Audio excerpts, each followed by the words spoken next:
ആളുകൾ പറയണ കേട്ടു വലിയ അഭ്യാസമൊക്കെ ആയിരുന്നു. എന്തോന്ന് ഇത്ര വലിയ അഭ്യാസം? ഞാനും പണ്ട് ചില അഭ്യാസങ്ങളൊക്കെ കാണിക്കുമായിരുന്നു. അത് ചേട്ടന്റെ ശരീരം കണ്ടപ്പോഴേ എനിക്ക് തോന്നി. തോന്നിയല്ല, തോന്നും. ഒരു അഭ്യാസിക്ക് മാത്രമേ മറ്റൊരു അഭ്യാസിയെ കണ്ടാ മനസ്സിലാവൂ. ഒരു കള്ളുകൂടിയന് മാത്രമേ മറ്റൊരു കള്ളുകൂടിയനെ കണ്ടാ മനസ്സിലാവൂ. ബ്രഹ്മവിലാസം സർക്കസ് എന്ന് കേട്ടിട്ടുണ്ടോ? അവിടെ ഞാനൊരു 10 വർഷം മുട്ട ചേർന്നു ഒരു 2-3 മുട്ടായി കൊണ്ടുപോവാ. 5-6 കൊണ്ടുവരാ. 5-6 എന്തൊരു തീറ്റയും കുടിയോ ഇത്. ഇതെന്തോ തീറ്റ. ഞാൻ പണ്ട് ബ്രഹ്മവിലാസം ഹോട്ടലില്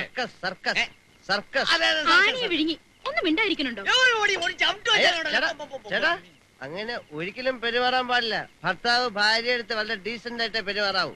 അതുപോലെ ഭാര്യ ഭർത്താവിന്റെ അടുത്തും ഡീസന്റ് ആയിട്ടേ പെരുമാറാവൂ. റോങ് ആയിട്ട് ഒരു കാര്യവും സംഭവിക്കാൻ പാടില്ല. ആർക്കും ഒരു പ്രശ്നം ഉണ്ടാവാൻ പാടില്ല. ചേട്ടൻ എന്താ പ്രശ്നം? ചേട്ടൻ എന്താ പ്രശ്നം? ഒരു പ്രശ്നവും. ചേച്ചിക്ക് എന്താ പ്രശ്നം? ഒന്നുമില്ല.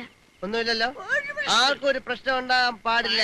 അതെന്റെ ഒരു നിർബന്ധമാ. ശംഖുവിന്റെ ചെറിയൊരു നിർബന്ധം. എന്റെ നിർബന്ധം. എല്ലാരും സന്തോഷമായിരിക്കണം.